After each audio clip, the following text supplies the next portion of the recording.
NPP would be given the opportunity to nominate a second deputy speaker, first deputy speaker, and the NDC would nominate the second deputy. And guess who they're going to nominate? The cornerstone of Parliament, the former independent MP. Very interesting indeed. Keep watching City TV. Our coverage continues here from Parliament.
Minister for Agriculture. So Dr. Akwesi Free, former Minister for Agriculture and Minister for Health and MP for Doma Central, Kweku Agyeman Menu.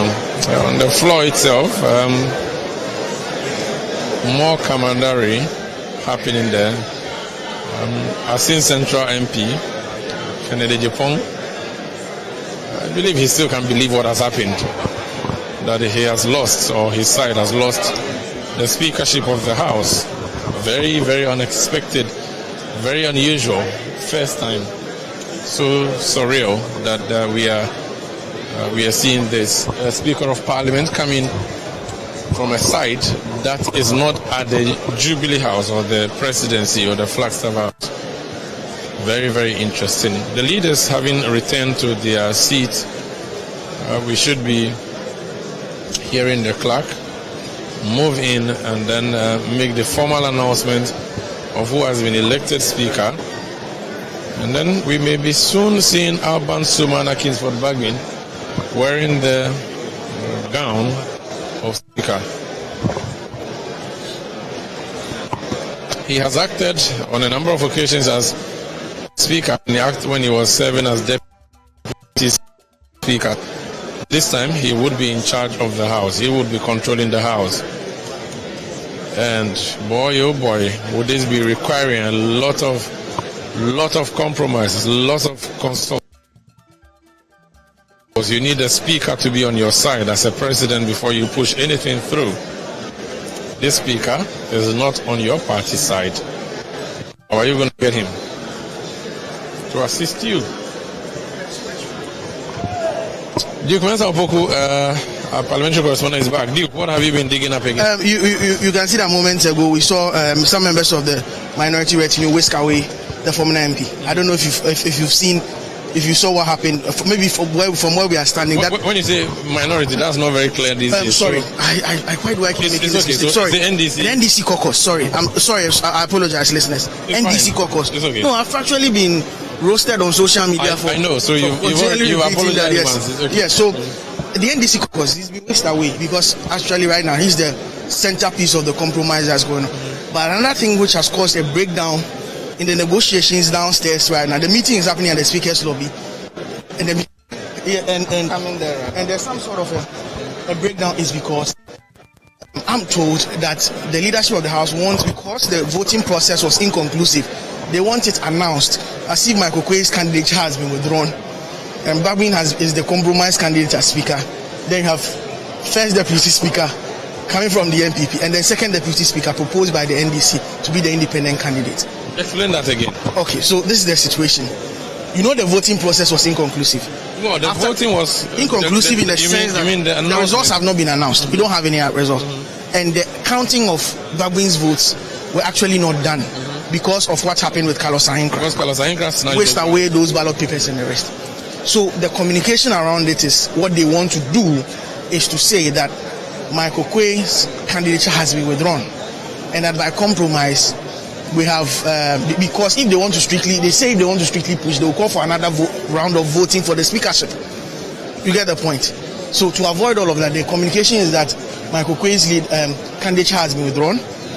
Alban Bagbin is the compromise candidate for speaker. First deputy goes to the MPP. We don't know who they'll propose yet, but most likely will be Joe Seusu. And then the NDC will propose the former MP as the second deputy speaker. So, but that is something that the NDC does not even want to hear. People who were near the meeting could hear General Mosquito and Otukono shouting loudly, together with one of the staffers who's on the phone with the president. One of the MPP MPs elect who we know for sure is on the phone with the president. So we heard the shouts and the GS and the tones right now. It's some drama. They don't want it to go out. So you see, Harun Idris is walking back together with Katie Amon, and all these two are in the meeting. So it looks like Osechi Mensah as well. So I don't know if within they are bringing back the ballots. They are bringing back the ballots. So I don't know what's going to unfold. Whether it has breaking down completely, and because of that, there would be have to be voting for the first deputy, or they would go with the compromise position that they've come to. We can only wait to see. So for the first time in a long time, Osechi Mensah is back in his seat. His deputy, Alexander Penyomakin, is getting his seat ready. James Kluchaveji has occupied the deputy chair's seat at the NDC side. Haruna Idrisu should be taking a seat very soon. Katie Amon is conferring with Frank Anodompre and Sawama Edwejiri, MP-elect, who is the whip for the NPP side. The clerk's table is being prepared. We wait to see what announcement is there for our ears, because it's really been complex. It's been several hours now since voting was concluded, and we do not know officially who the winner is, although the NDC has said to us that Mike Okoye polled 136 votes.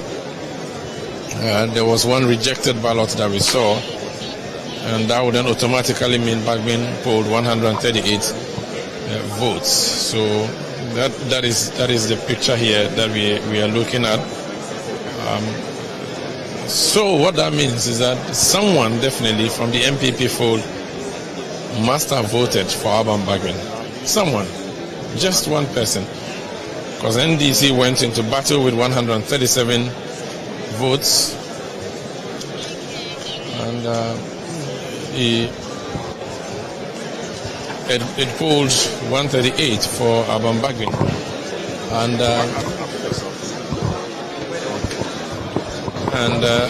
after bringing in that much,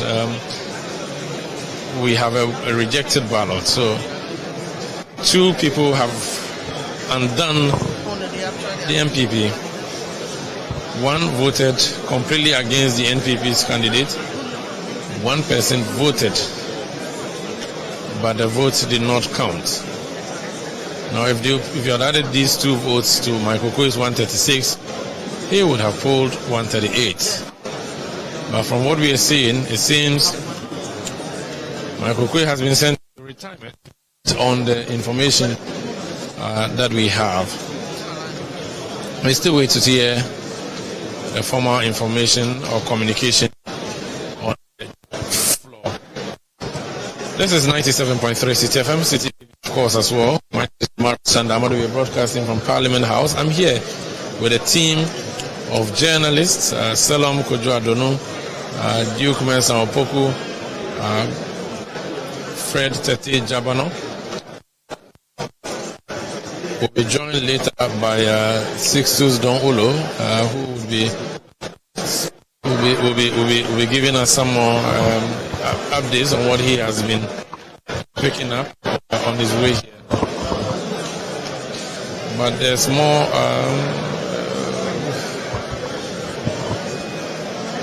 There's more cordial relationship now at the NDC front bench. Kwabena Donko, Pru East with Mahama Yariga, Boku Central, Katie Hammond at Ansasqua has moved away. I'm sure he has succeeded in one or two things. That's the NDC front bench. They seem to be sharing a laugh, clearly happy. On the NPP side, though, not a lot of excitement. Haruna Idrisu is being ushered back into the chamber, and the clerk is finally returning, clad in his robes with his team. The maze is on standby, held by the marshal.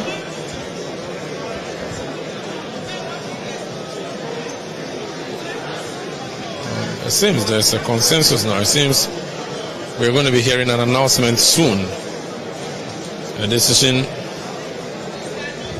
has been made clearly. Now that the clerk or the team at the clerk table is back, and the maze is going back to its position. It has been lying.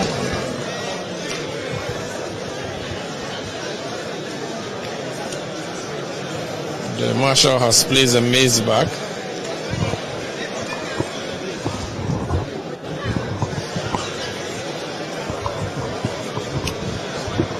The clerks at table to their seats.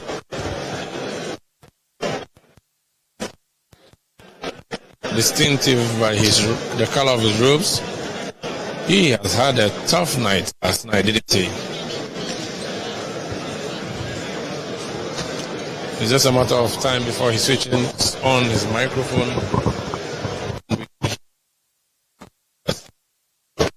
to share with us. Johnson Asedo Nketia of the NDC is back into the public gallery with his deputy Peter Boama Otokuno. He's not in his war smoke today. I am yet to see John Boydu, even though he is also in the building. I'm yet to see where he is seated. But Duke, how significant is the mace? I was asking you that earlier when the conversation. Yes. The mace is the symbol of authority. So why is it lying down now? It's lying down now because Parliament is not in session. Okay. If Parliament is in session, you would see it because there is no speaker. So Parliament is not. There's no. This is informal business. Currently, we don't have a Parliament. We don't have a Parliament because all the members are MPs elect. That's why the chair of the affairs and the chairman of the proceedings is the clerk of Parliament, who ordinarily is supposed to be seen and not heard. He's supposed to be seen and not heard. That's the job. That was one of the core duties of a clerk. Yes, he's supposed to be seen but not heard. But because of the peculiar circumstances which we have, so you will see that once Honorable Bagbin or whoever becomes speaker is sworn in, he would go out, process incoming, and then you see the marshal who has been protecting the mace with his life, essentially today, put it erect there.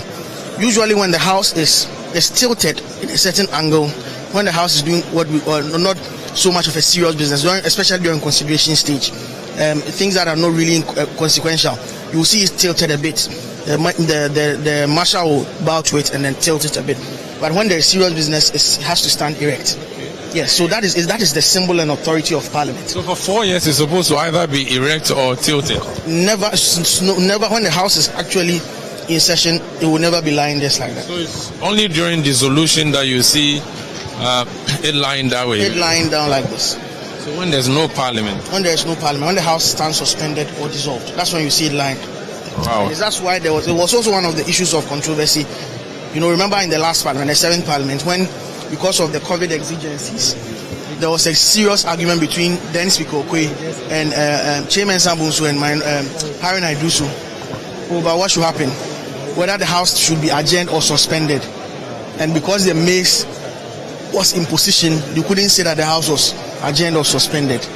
You get it? And they left the mace in position to show that indeed the house was still working, but they had just suspended sitting.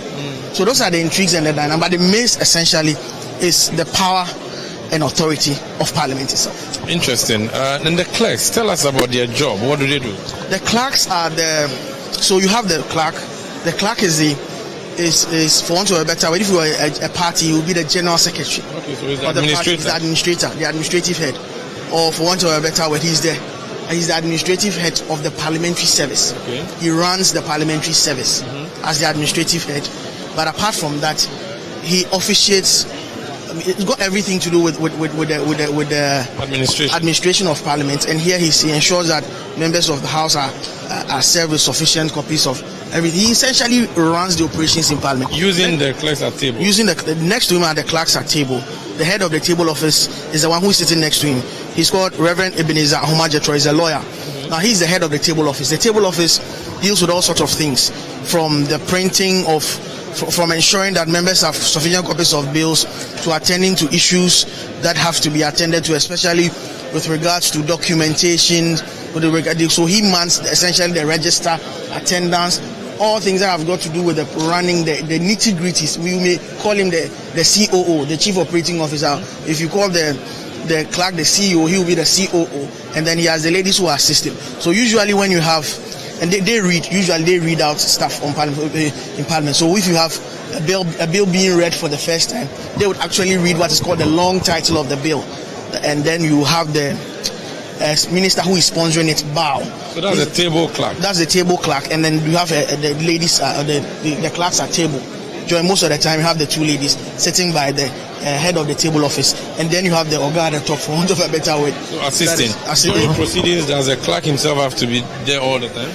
Not necessarily, but most of the time you see him around. And then the other and supporting? then the table office. And usually, sometimes you have the table office, head of table office, supporting with sometimes research material, passing things around. They may quickly need to go into the standing orders. You won't hear him, but you will see him offering background support, and it helps that he's also a lawyer of many years. That's Ebenezer Ahuma Jetro, head of the table office. What about the marshal? So is it one person or there's a team called the marshal? There's a marshal department headed by the Marshal of Parliament. Okay. There's a whole department. So every person you see here trying to provide security, those who are checking you see them in their blue and black, sometimes with suit, others with that. So that's them. They belong to the marshal department. So there's a marshal himself and there's a deputy marshal, and they are essentially in charge of the security of Parliament, right? The marshal is in charge of the security of Parliament. You see him dressed in his ceremonial attire most of the time, coming in with the mace. But apart from that, everything that has got to do with this. So we heard him at a point telling members that he, after the military debacle, when they left, telling them that he is responsible for their security. So he works in coordination with the Parliamentary Protection Unit, which is made up of policemen, and the Parliamentary Fire Station, made up of fire service members, to ensure the security. But so everything which has got to do with the security of members of Parliament and orderliness, law and order, maintenance of the law and order within the precincts of Parliament. That's the duty of the marshal. So that's Buntugu. Yes. Now tell us about the Fremont Tete police team. What is that one, and how different is it from the marshal? That is the Parliamentary Protection Unit. They are officers of state. So you would say that the marshal's department is the internal security of Parliament. So they have their own, uniform, they have their own internal workings, and then the external support from the state, which is the police service. It used to be just a police post, but now with the agreement that members should be provided with 275 uniformed officers protection, that raises the rank to a divisional command. At least that's what the Minister of Interior Ambrose Derry told us in an interview. So that raises that. So previously, when the gentleman who came to who almost committed suicide here, when he was sent there, he couldn't be held there because it's a police post. So he was taken to the ministry's police station, which is a proper police station ahead of the police post here, Parliamentary Protection Unit. When the guys who staged, the team that staged dropped that chamber thing in the 7th Parliament, when they were picked up, they were sent here and they were forwarded or sent onward to the ministry's police station because of their, in terms of the ranks and the command structure, they are not there. But now, with the addition of 275 policemen to guard members of Parliament, they are actually that has moved up to a divisional command. So that's what they do. And then there's the fire post, which is to ensure that in terms of issues of fire outbreak and others, is well equipped to deal with that issue. So, and we've seen that in times past. I think about 2 years ago, there was an outbreak of fire in Dr. Park's office on the 10th floor. It affected Dr. Park's office, affected Comfort Ganze's office and the rest. And we saw them come to the rescue. So Parliament, some would say, is a state within a state, because you also have the Parliamentary Medical Service, which is headed by a doctor. There's a clinic, there's a gym here in Parliament, and other support services. I see. Now, if we need security in the chamber, and when there's a breakdown of law and order, often we bring the police, and when the police cannot, we introduce the military. I believe that's what has happened last night. What's the fuss about that? Because this is Parliament. This is Parliament, number one. Parliament is the house of the people. Parliament, if you want the one symbolic archetype or fountain or symbolism of democracy, that's Parliament. That's Parliament. If you want the very embodiment of democracy, it's Parliament. So to have Parliament, the house of the people, the bastion of democracy itself, have military, which has had a very checkered history with.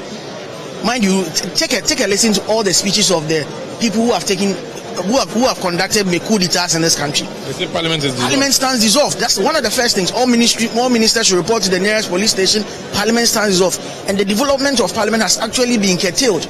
So they usually mention the executive when they come, of course, they'll form their Supreme Military Council, AFRC, or whatever.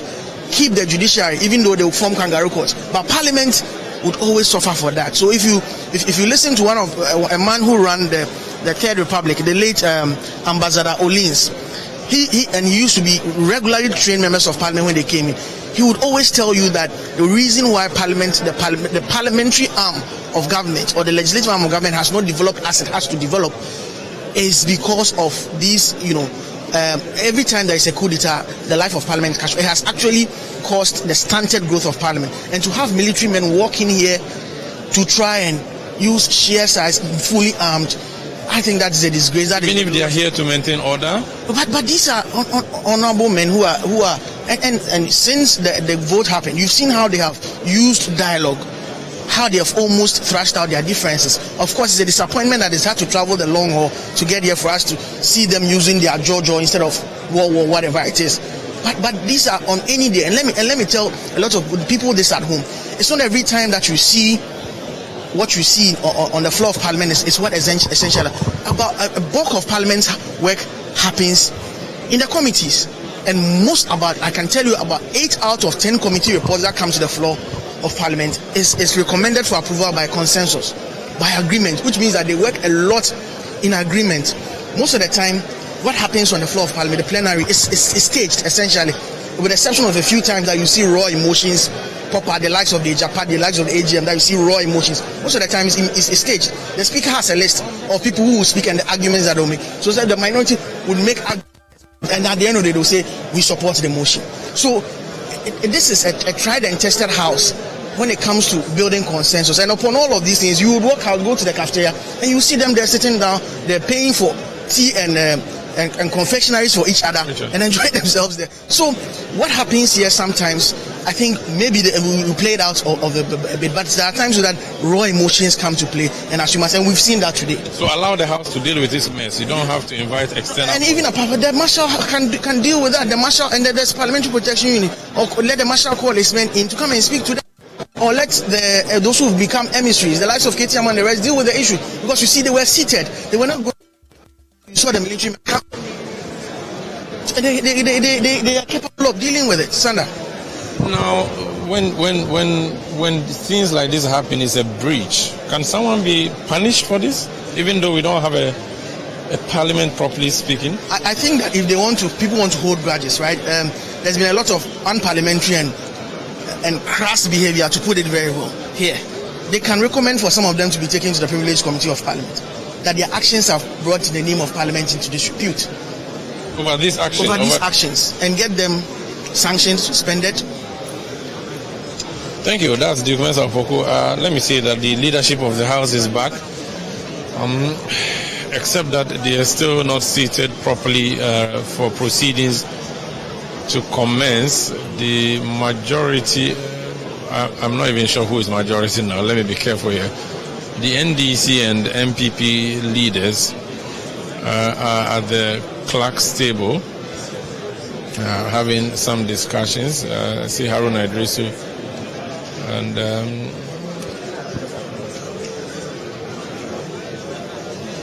Oseche Mensah Bonsu, Abulakwa and Al-Hassan Suhini supporting Haruna at the clerk's table. We do not know what the final discussions are. But the House is tired but ready to hear the clerk, who would announce whether or not a speaker has been elected. And if a speaker has been elected, that speaker would immediately be sworn in, because the Chief Justice is ready here and available just for that purpose. So that is what we are waiting for. That is what we've been waiting for since last night, when the old Parliament, the 7th Parliament,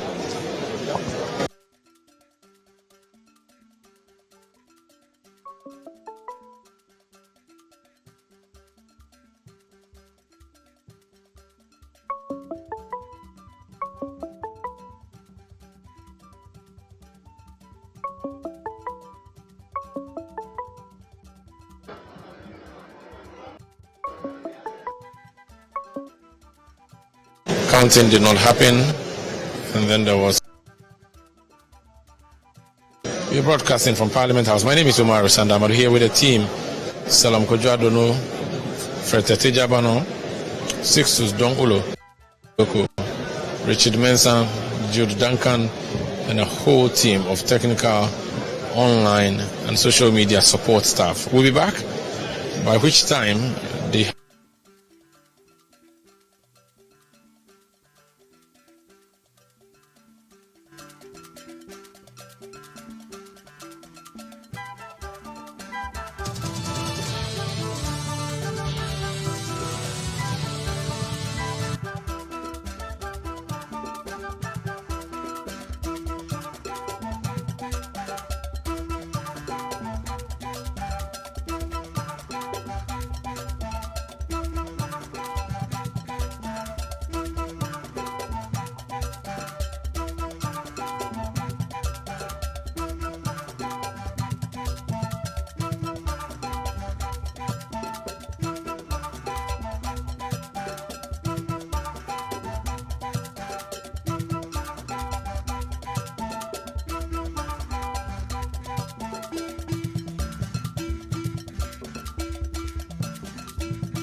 This is only going to make this worse.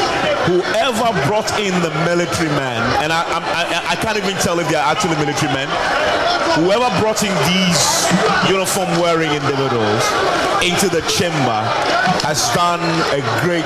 But Evans, if members.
And ensure, I mean, not dissolve parliament, because you have 8 hours. If you dissolve parliament at that time and anything happens, you will move into a constitutional crisis. And so that was why we adjourned for people to go, for newly elected MPs to go and prepare to come for the processes of the constitution of the 8th parliament to begin. Now, because we dissolved, I mean, because we adjourned at 4 and we're not called back to parliament for an emergency meeting, parliament of the 7th parliament stood dissolved at 12 o'clock midnight. Before the dissolution of parliament, a lot of things had happened. Right. And for the first time, you know, this parliament is remarkable in the sense that There is no majority in the parliament. Yeah. It is 137 NDC, 137 MPP. And because there is no majority in the parliament, the 8th parliament begins with the election of a speaker. So the first dramatic point we were going to encounter was how to elect a speaker. And you saw what happened. Very dramatic. I mean, if you have 137, and an MP from either the NDC side or the MPP side decides not to vote or not present himself in parliament, it poses a problem.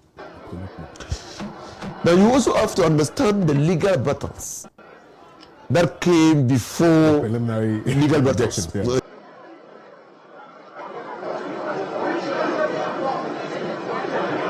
Honorable members elect.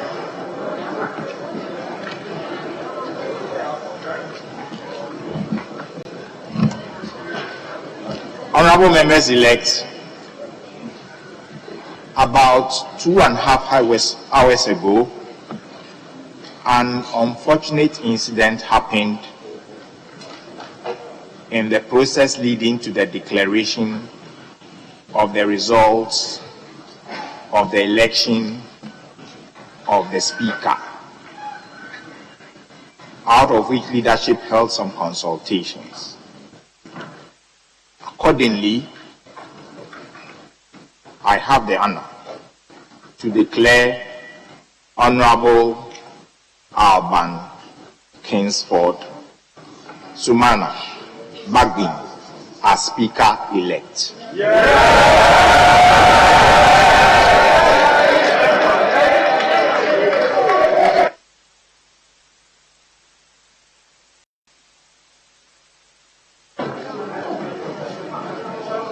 May I now request the sponsors of the Speaker-elect to conduct him into the chamber.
People who came into the job as Speaker, maybe from the Supreme Court as judges. We've seen a number of those, including Bamford Addo and a number of others. There are some who came into the job as Speakers after serving as members of Parliament and after serving as deputy speakers. In the case of Alban Bagbin, he served as that individual who served longest as a member of parliament. And on top of that, or better still, additionally, he served as majority leader, he served as minority leader, he served as a second deputy speaker, and now he's about to serve as speaker. So he served right from the position of an ordinary member of parliament in leadership on both sides, either with his party having the majority or his party having the minority. He served at the level of speakership as second deputy, and now he's taking over as speaker. There is so much we all expect from him, because to whom much is given, much is expected. Someone throws in very interesting analysis when we had who've been most prepared for various leadership positions, and a good friend of mine was like, the last time we had a person who was best prepared to be president and the person actually took over, the person did let all of us down. I won't mention a name here, but I'm making the point that in the case of Alban Bagbin, he's been best prepared for this position as speaker, and we look forward to him delivering on the assignment and, you know, bettering the lot of Ghana's parliament. Well, he should. He's been in Parliament, longest serving member of Parliament. He's been second deputy speaker. He's been in the seat, and so he's very qualified to become Speaker of Parliament. And I have already indicated that I do not expect anything but excellence from him. And so, based on that and everything that's about to pan out in Parliament, we're in for an exciting Parliament. It's interesting. So we are waiting for him to be ushered in now. Into the House. The clerk asked that should happen right now. You see his profile on the screen right now. Now, there were rumors and murmurs among the minority, among the NDC MPs, that they were going to boycott the president's inauguration. Mm-hmm. Now that they're going to have, their speaker in the seat, will they still go ahead and boycott it? I doubt very much. In fact, they had planned an event for this afternoon to come, to mourn the death. Okay. Yes, to mourn the death of those who were killed during the elections. It's an event that's scheduled for, I think, a mosque in Abosokai, and something being planned by the NDC, we are told, and the indication was that all the minority MPs will be there on that day, as in today, you know, this morning, getting into the afternoon. We wait to see how those dynamics will change now that Alban Bagbin it will change. It will change. I mean, I don't see how they leave Alban Bagbin in the seat. I mean, it's not going to happen. Maybe they can send just him, and then they will do what they think. No, I don't think they are still in court challenging the outcome of the presidential race, by the way. Yeah, well, so that's it. Will John Mahama himself even, show up in the Parliament? No, but I mean, Joseph was talking about the interesting thing. Alban Bagbin, the president will be sworn in, I mean, during a sitting of Parliament. Yes. Okay. And he's Thanks for very much attention to that. Yes, he's Speaker of Parliament, so he has to be there. Oh, yes.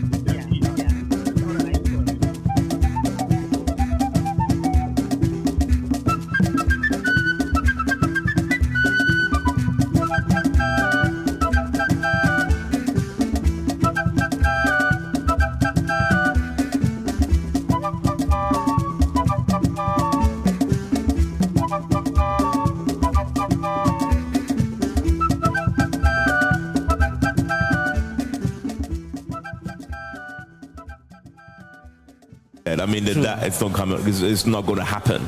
I mean, the president remember before the elections, he said it should go to Parliament, for Parliament to... For the next Parliament to start afresh. In fact, no, he said Parliament to start afresh, but then he said it is his preference that the next Parliament should do it after the elections. No, that's not going to happen. I mean, it's dead. Any hope of it happening is gone with the 7th Parliament. Yeah, I agree. And they can just, find a way of moving on now, because it's just simply not going to happen. I agree. So that's it. One other thing that I think will not be dead in the next Parliament is the revision of the standing orders.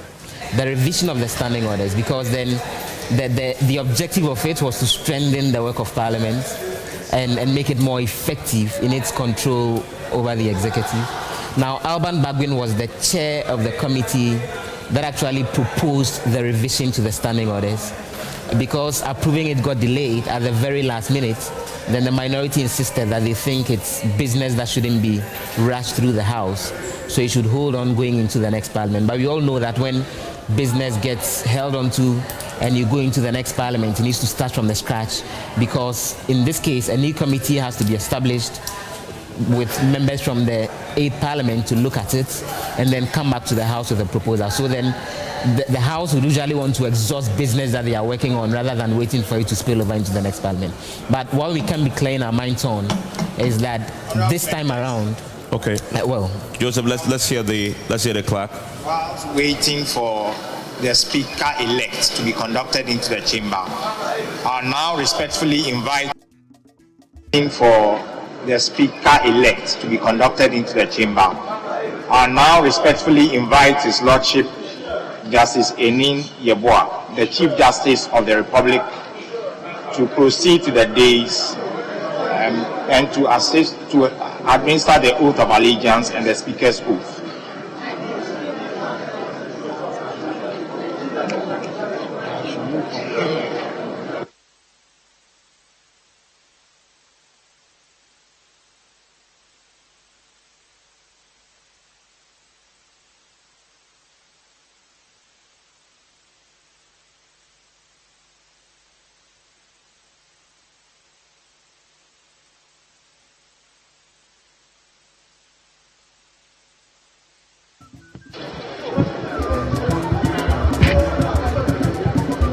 Sit down.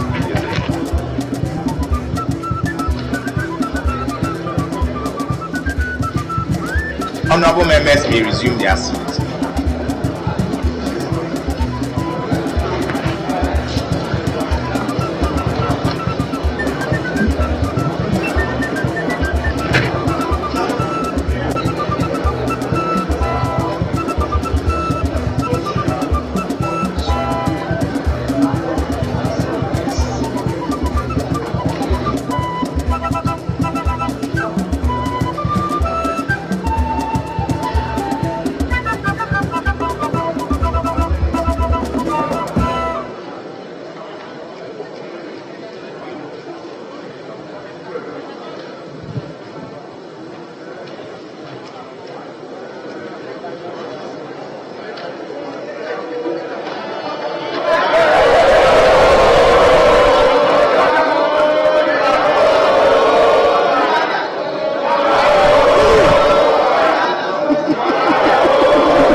Mr. Babin just walked in now. He's now been ushered in, and he's about to take the oath of office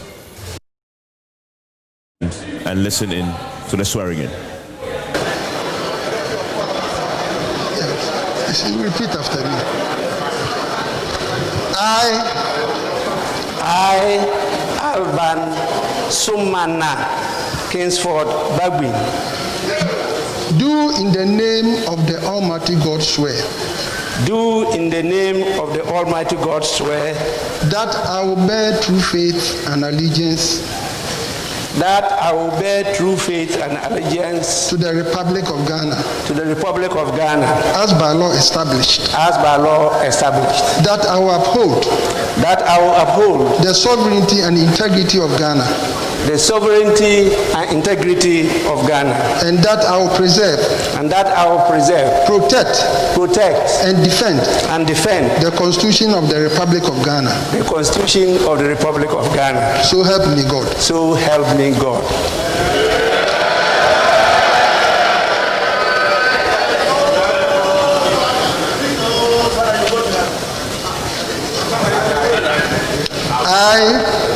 I, Alban Sumana Kingsford Bagbin, do in the name of the Almighty God swear.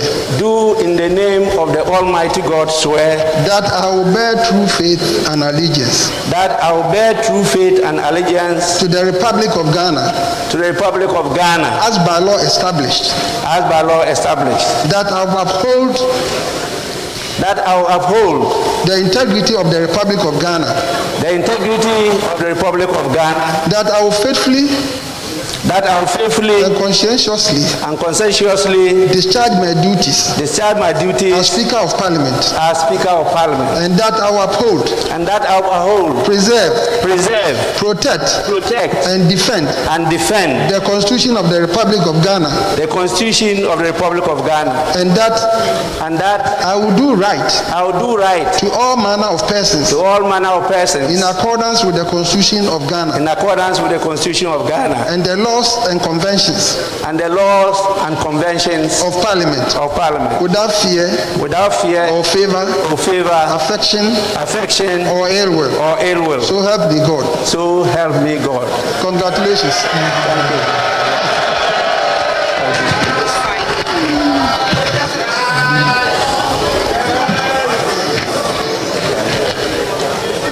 Which pen do I use?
Right Honorable Alban Scott Shuman on your election as Speaker of Parliament for the in-Parliament will now continue your Lordship. Thank you.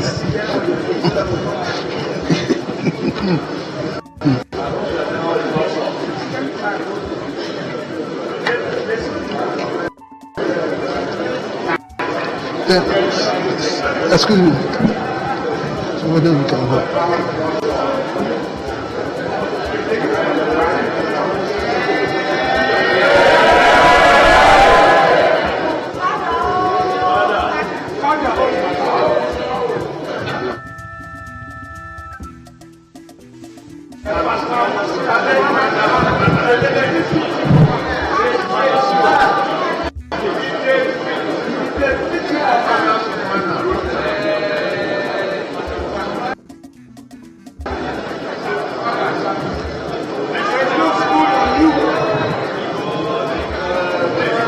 Very beautiful design of the robes.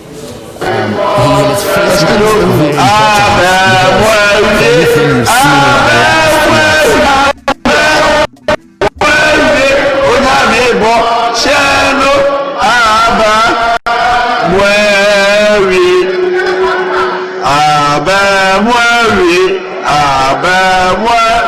last Unabibo Shelo Aba Mwaye Aba Mwaye Unabibo Shelo Aba Mwaye.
Members elect, order.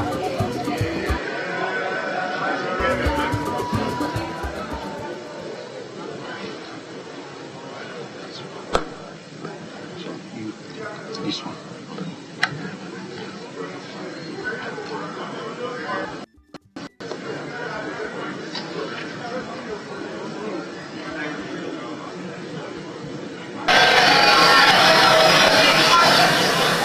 Order.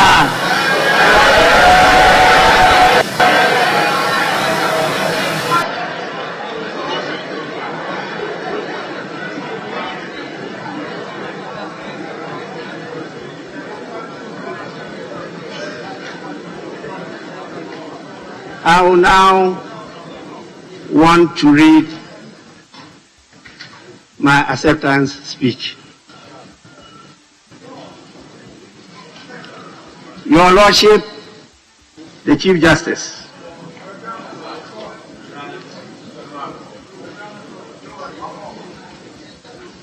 honorable members of Parliament elect, Your Excellencies, our revered traditional leaders, representatives of political parties, our hard-working members of the press corps,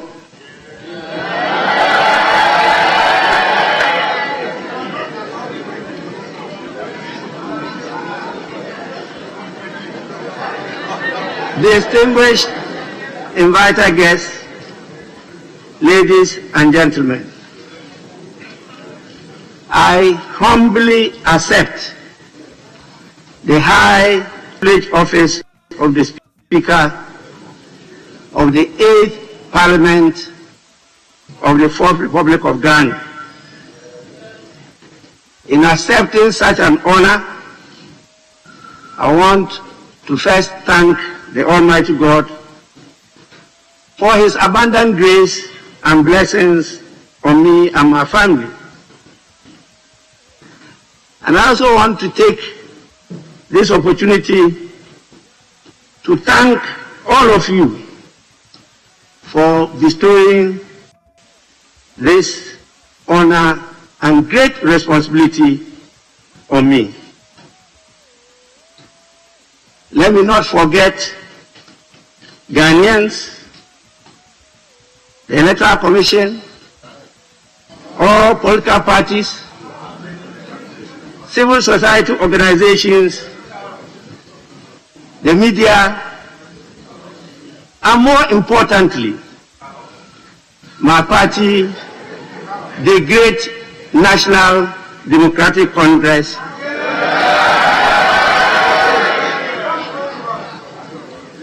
for proposing me to be elected to be the Speaker of the 8th Parliament of the 4th Republic of Ghana. Members-elect, I must say I'm so happy to all of you. And when I mean all of you, I include those who even voted against me. Except only those who tried conjuring what is no food.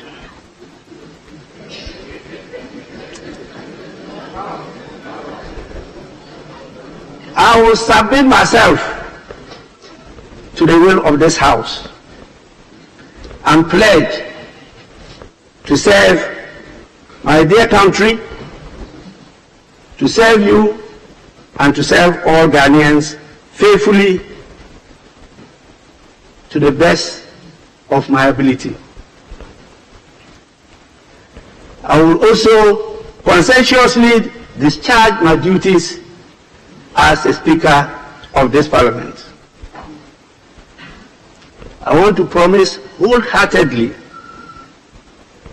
to put at the disposal of Parliament and the country the store of knowledge, immense experience, and the huge data bank I have accumulated and accommodated over the 28 years that I have been a member of this House.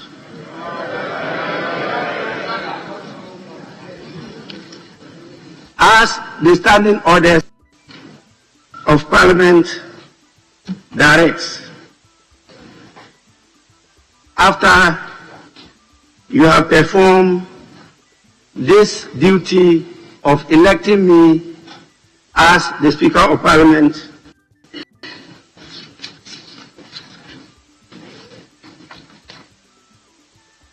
I will have the singular honor and duty to also proceed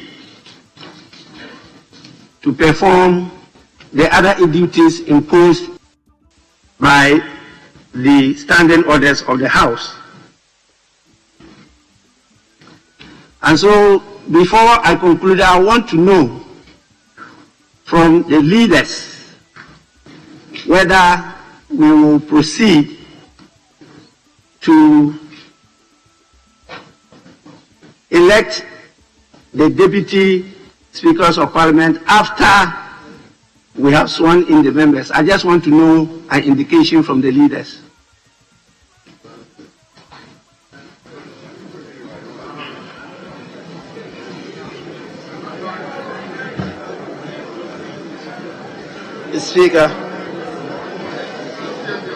Mr. Speaker, with respect,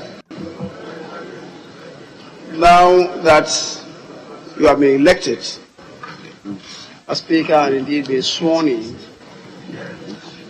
the Deputy Speakers must be elected from amongst members of Parliament, in that case, who have been sworn in by you. So accordingly, I will propose to you respectfully that you do swear us in order for us to be able to elect from amongst ourselves persons to take the position first and second Deputy Speakers. The Speaker, I accordingly submit.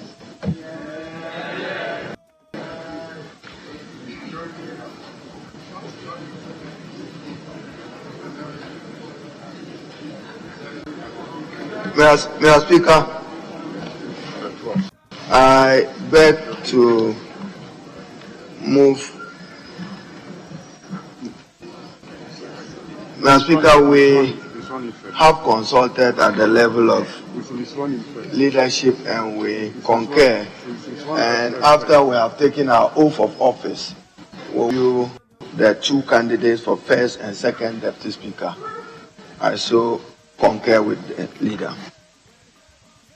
Yes, honorable members, I'm fully aware of the procedure, but sometimes due to constraints of time, we sometimes skip the election of the deputies and do it another day. That is why I want the indication from the leaders of the House. But as I have clearly stated, the intention of the House is to do that today. And so I now have the honor and singular duty to proceed to have the members of Parliament-elect sworn. In accordance with the practice of the House, you will take the oaths together as a symbolic sign of unity of this House. You may now rise to be sworn.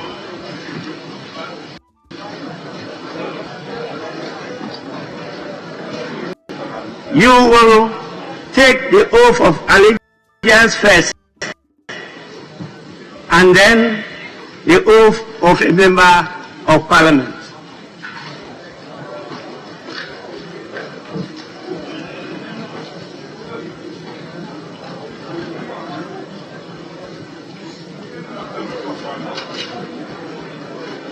The oath of allegiance first.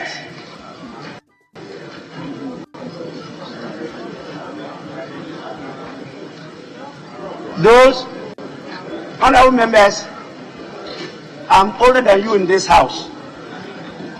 And please go back to your standing orders and the Hansard, and you see that the practice is to take the oath of allegiance first.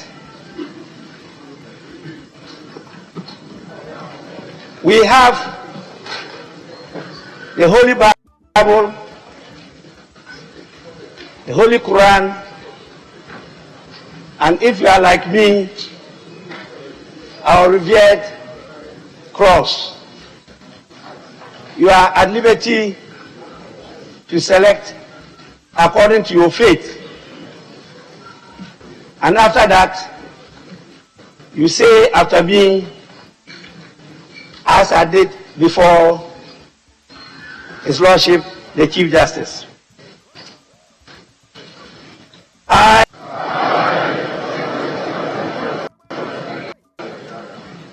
do in the name of the Almighty God swear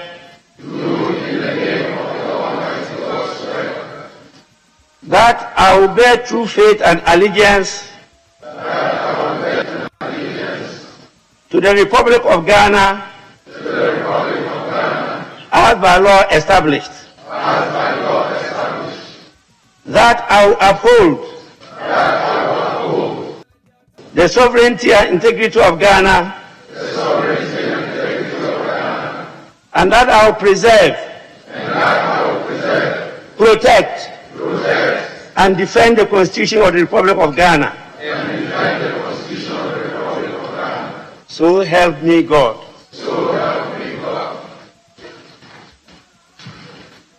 Honorable members, we now proceed to take the oath of a member of Parliament. Again, I, having been elected a member of Parliament, do in the name of the Almighty God swear that I will bear true faith and allegiance to the Republic of Ghana as by law established. That I will uphold, preserve, protect, and defend the Constitution of Ghana. And that I will faithfully and conscientiously discharge the duties of a member of Parliament. So help me God. Honorable members, you may now resume your seats.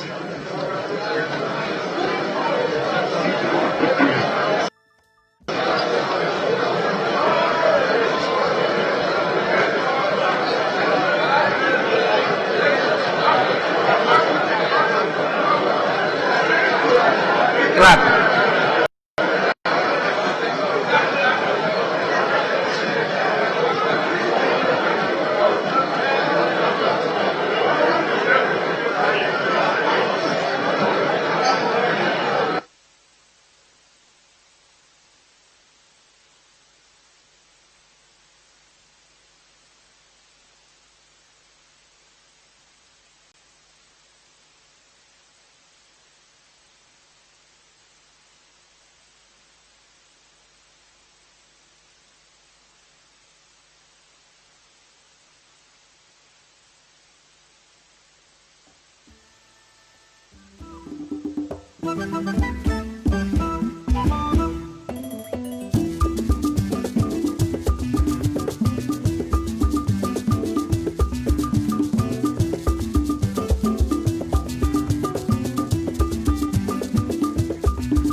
Honorable members, you are duty bound to sign the 2 oaths that you just taken and submit same to the table office today.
Honorable members, let me take this opportunity not just to welcome you to the Parliament of the Republic of Ghana, the House of all Guardians, but to congratulate you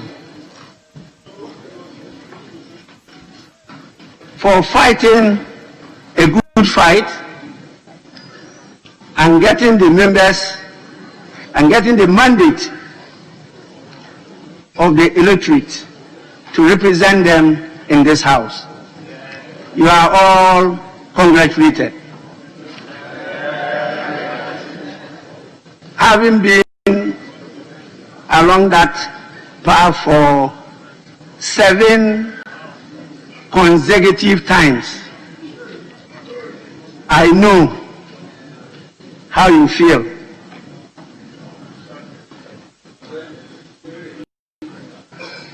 Because you all know the saying that he who feels it knows it better. In spite of the stress, in spite of the pressures, in spite of the competitive election, nevertheless, you all sailed through and you are here. I will take an opportunity, not now, to give a word of advice, particularly to those honorable members who have just appeared here for the first time.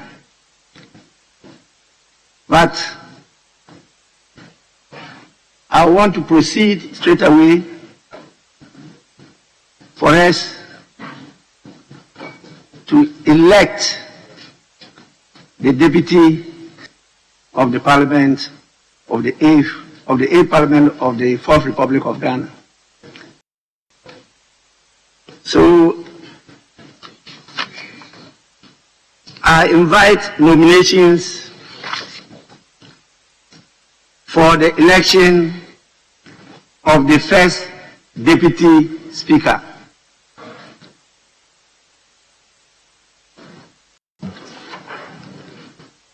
Mr. Speaker, by the imperatives of Article 96 of the 1992 Constitution and Order 12 of our own standing orders, this House is required to elect 2 Deputy Speakers, which shall be known as the first and second Deputy Speakers from amongst members of Parliament. Accordingly, Mr. Speaker, I propose the Honourable Joseph Osei Owusu, the Member of Parliament for Bekwai, as the first Deputy Speaker. Consequently, Right Honourable Speaker, I move that the Honourable Joseph Osei Owusu do take the chair of this House as the first Deputy Speaker. The Speaker, the Honourable Joseph Osei Owusu was born on 22nd January 1962 at Bekwai in Ashanti region. Speaker, I do believe that members of this House, those continuing, do know him, but those joining us may not know him. The reason why, for the purposes of the record, it is right to say 1 or 2 things about him. The Speaker, the said honourable member had his basic education at St. John's Catholic School, also at Bekwai in Ashanti region. He continued his education at Jabin Secondary School, Jabin, Ashanti, was GCE honorary level, and Wenchi Secondary School, Wenchi, for his advanced level certificate. He proceeded to University of Ghana, where he obtained a combined degree in law and classics in 1987. The Honourable Osei Owusu continued to the Ghana School of Law, after which he was called to Ghana by 1990.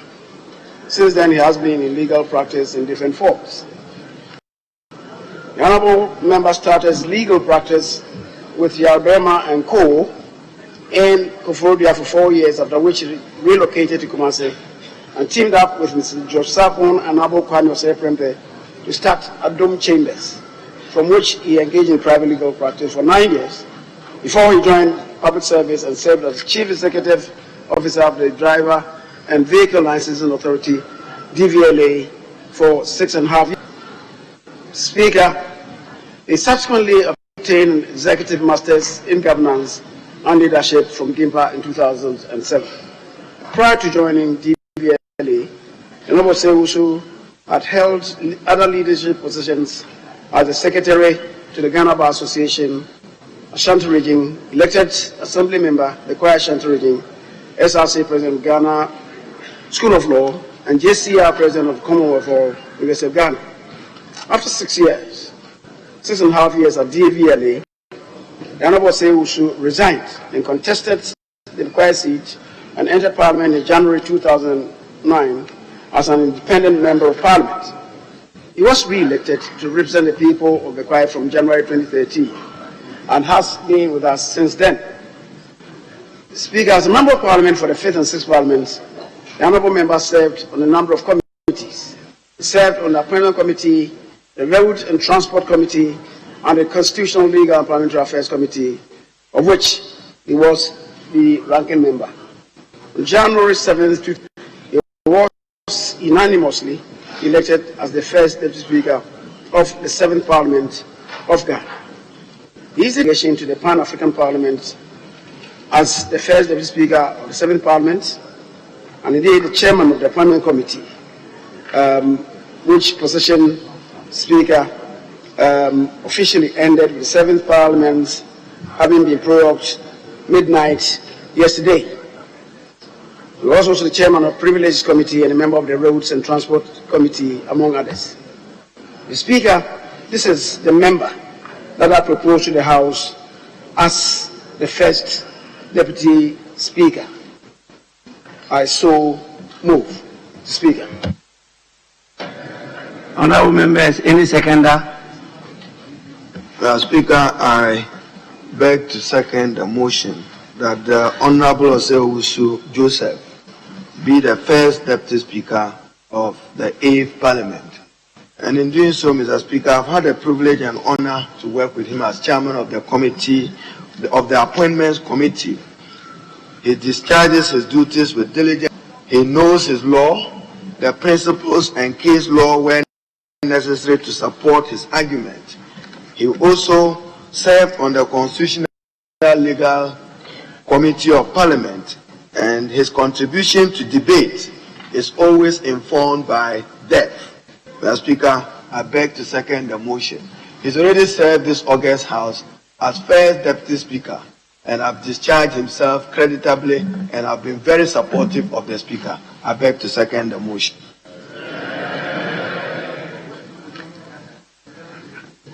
The Honourable Member for Swami, Honourable Osechi Bonsu, may now table his letter of consent.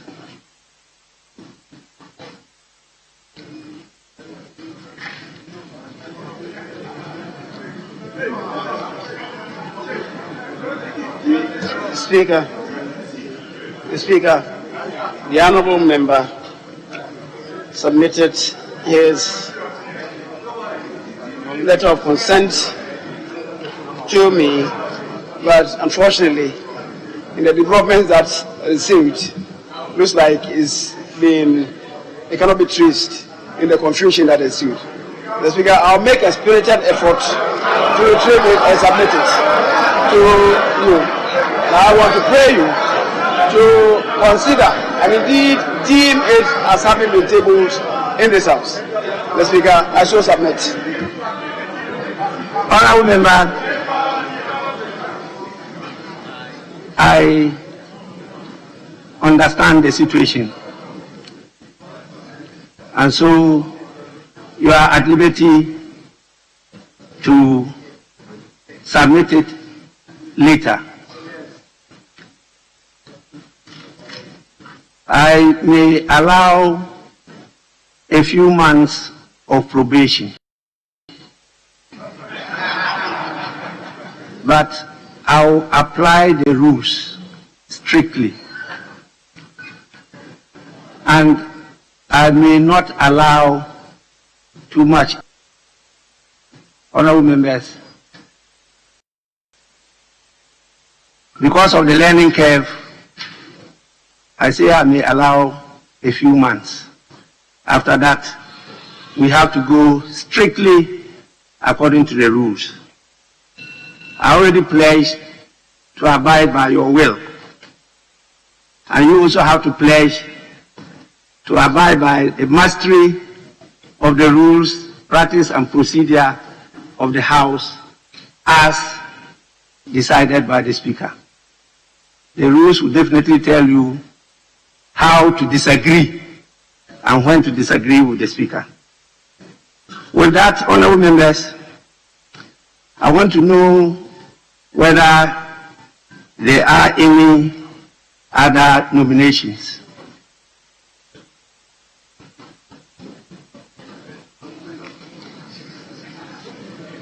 Honorable members, there being no other nomination, I hereby declare the Honorable, my own.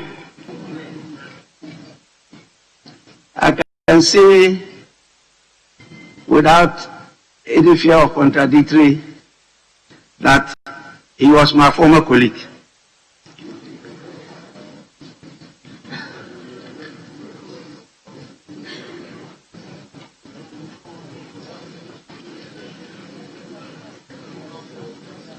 I now declare the honorable member for Bekwai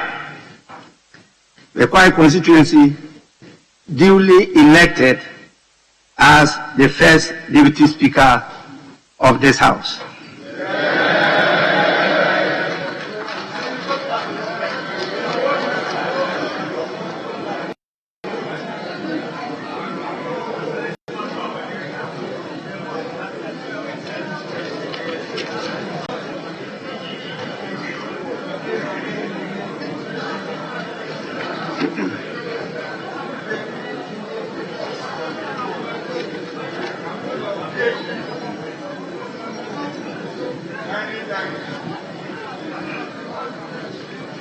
I now invite nominations for the election of the second Deputy Speaker. Yes, honorable member for Asawase. Thank you, Mr. Speaker. The Speaker, in line with Article 96 of our Constitution and Standing Order 12.2, arise to propose Honorable Andrews Esiama Amako to propose Honorable Andrews Esiama Amako, independent member of Parliament for Famuna constituency, to take the chair as the second Deputy Speaker of this August House. The Speaker, my colleague, Honorable Andrew Esiama Amako, is a lawyer by profession, a surveyor who has masters in conflict, peace and security that was obtained at Kofi Annan International Peace Center. He also holds MSc in Environmental Resource Management from KNUST, Kwame Nkrumah University of Science and Technology, BSc Land Economy, also from KNUST, then UST. He also holds LLB in law and also a graduate from the Ghana School of Law. He was called to the bar as a bar member and as a member of the bar, a member of the Ghana Institute of Surveyors. His work in KMA, that's Kumasi Metropolitan Assembly, as a valuer, as a land officer and estate manager. He has also worked with Akosombo Chambers as legal practitioner. Please. Mr. Speaker, my colleague in the 7th Parliament was the MPP Member of Parliament for Fomina, and in a very, very bizarre circumstances, he was dismissed from this chamber in a way that was in a Rambo style. The Speaker, he persevered. He persevered and stood as independent candidate. And because of the good work that he has done, the constituency, for those who do not know Fomina, is a traditionally conservative MPP area. Still honored him by electing him as an independent member of Parliament. Mr. Speaker, I therefore move that my colleague, Honorable Andrew Esiama Amwako, take the chair as the second Deputy Speaker. I so propose. Honorable members, any seconder? Right, Honorable Speaker. Yes. I rise to second the motion moved by my colleague, Honorable Muntaka, for the office of second Deputy Speaker of Parliament to be taken by our colleague Esiama. Mr. Speaker, my colleague, Honorable Esiama, independent member of Parliament for Fomina in Ashanti, is a man I personally know. We've been working colleagues. He's a lawyer. We've shared notes, we've compared notes, we've learned from each other. He's a man who is easy of address, calm in demeanor, and has demonstrated his ability to work under challenging circumstances. My respected colleague in moving the motion drew our attention to certain essential qualifications of the candidate. That is, he has studied in conflict management. Therefore, Mr. Speaker, with that knowledge all on my mind, that the opportunity given to serve in your absence, to preside over the assembly of this august house, will be worth the while. Without more,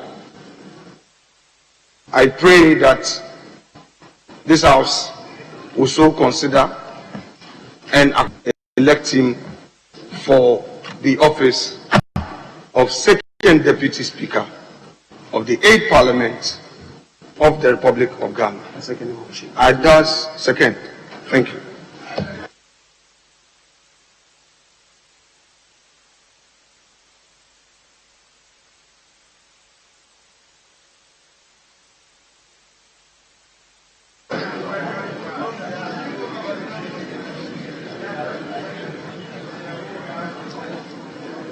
The honorable member for Aswase, may you table the letter of consent of your nominee.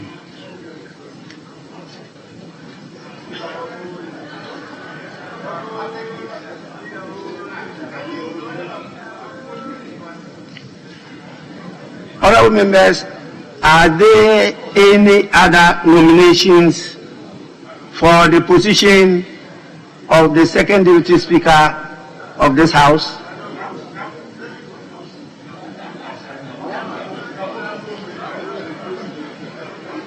There being no other nomination, I hereby declare the honorable member for Fomina constituency duly elected as the second Deputy Speaker of this House.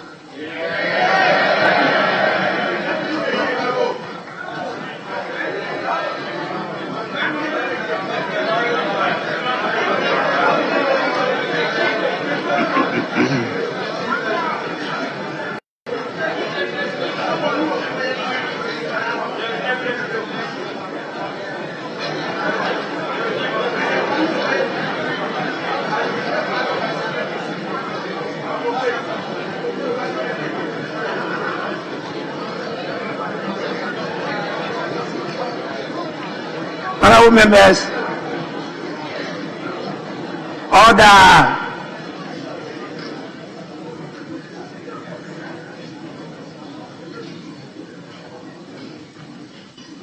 Honorable members, the honorable member for Bekwai, Honorable Joseph Osei Owusu, popularly known and referred to as Joe Wise, has accordingly been elected as the first Deputy Speaker of the 8th Parliament of the 4th Republic of Ghana. The Honourable Member for Formina, Honourable Andrews Amwako Asiama, has also been duly elected by you the second Deputy Speaker of the 8th Parliament of the 4th Republic of Ghana. I thank you, honorable members, for a good work done. I must say that this should be the spirit that will guide the proceedings of this House for the next 4 years. I hope and pray that you will continue that way in the interest of Mother Ghana.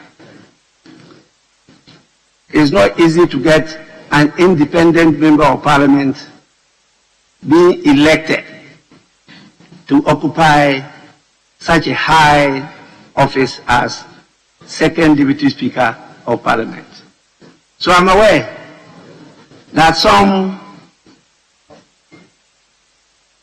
engagement, negotiations, dialogue has taken place before this time. And I want to encourage members, particularly the leaders of the House, to try a way of practice of this House. I thank you and congratulate you for such a good work done. I am informed that we have another assignment to perform. That assignment was initially billed to take place at 11 in the forenoon. Due to the rather busy nature of the work of this House, it has had to be shifted forward to 12 noon.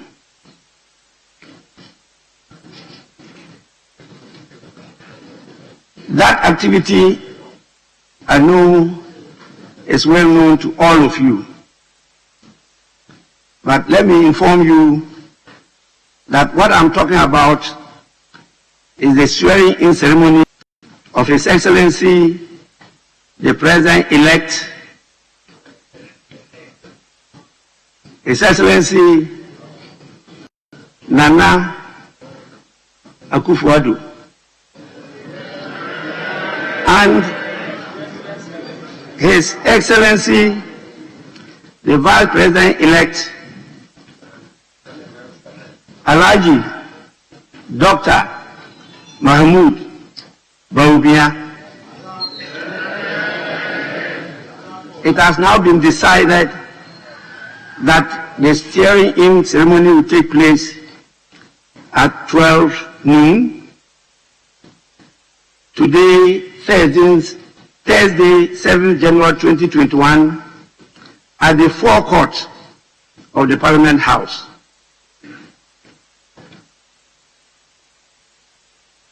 I want to ask leaders whether there is any indication before I proceed to suspend proceedings of the House. And as I indicated, we later reconvene at 12 noon to perform this all-important function. Leaders, any indication, any guidance?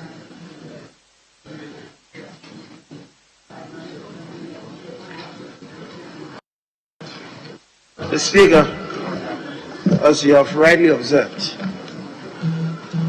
the House at its maiden sitting started gathering here after 10 last night. We've been here for 12 hours, and we may have to do some brush-ups before the commencement of the activity of the swearing in of the President, which has to be done in Parliament and before Parliament. Speaker, we've taken a decision to have this within the presence of, and to have the program conducted in the tent that has been constructed, as we said, the forecourt of Parliament. But it requires of us to take a suspension of the sitting and to relocate the sitting of the House to the place that we have referred to. Accordingly, Mr. Speaker, I may want to move that this House takes a suspension of this sitting to relocate to the tent to have the President sworn in Parliament and before Parliament. Speaker, I so move.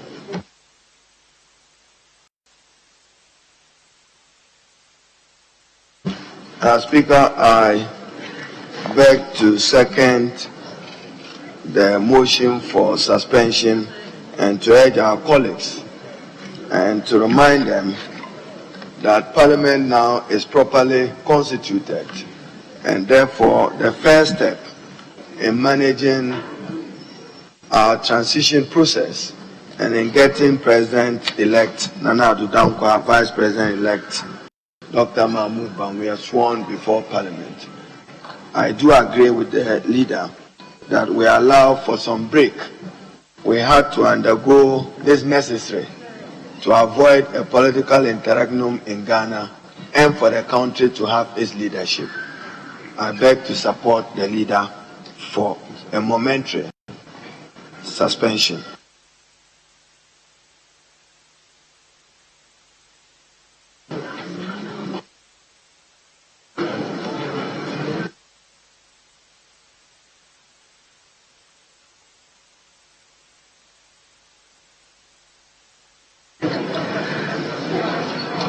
Honorable members, before I suspend proceedings, my attention has been drawn to the presence of some distinguished personalities.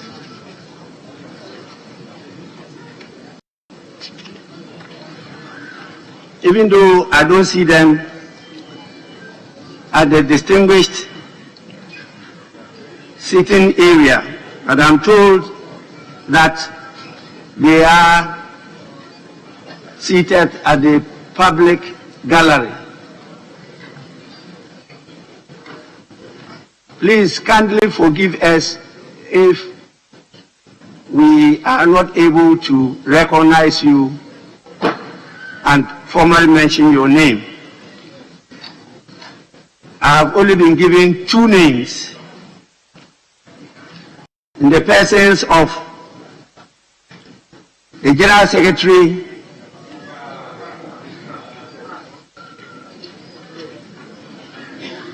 of the New Patriotic Party, Mr. John Boadu, and the General Secretary of the National Democratic Congress,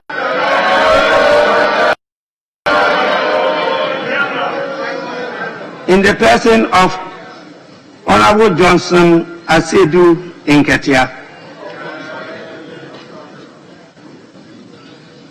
As you all know, distinguished, gallant members, particularly of great importance to all of you gathered here. So on behalf of Parliament and on my own behalf, we welcome and acknowledge your kind visit. I now proceed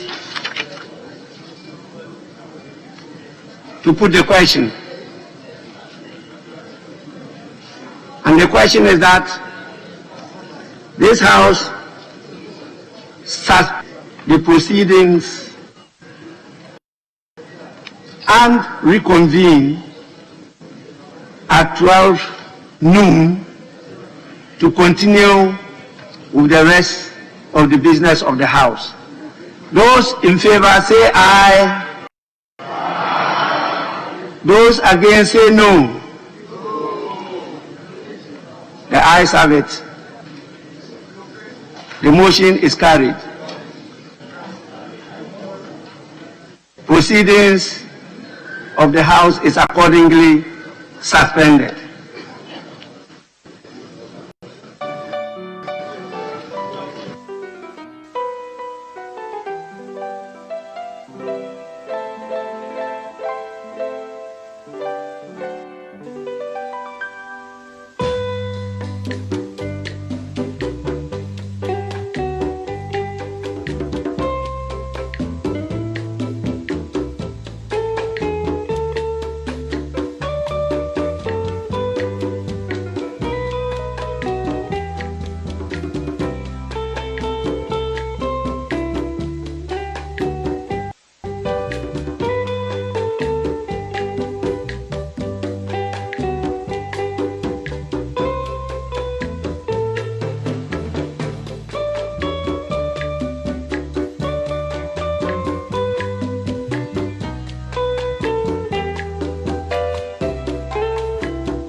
Avivia de la Signe, Medibe Magina Veno TV.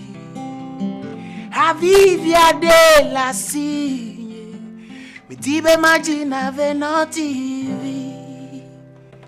Agonami, Nkonyenye Sera Music, Mekbona Aveno TV, Hesiai. Lelele.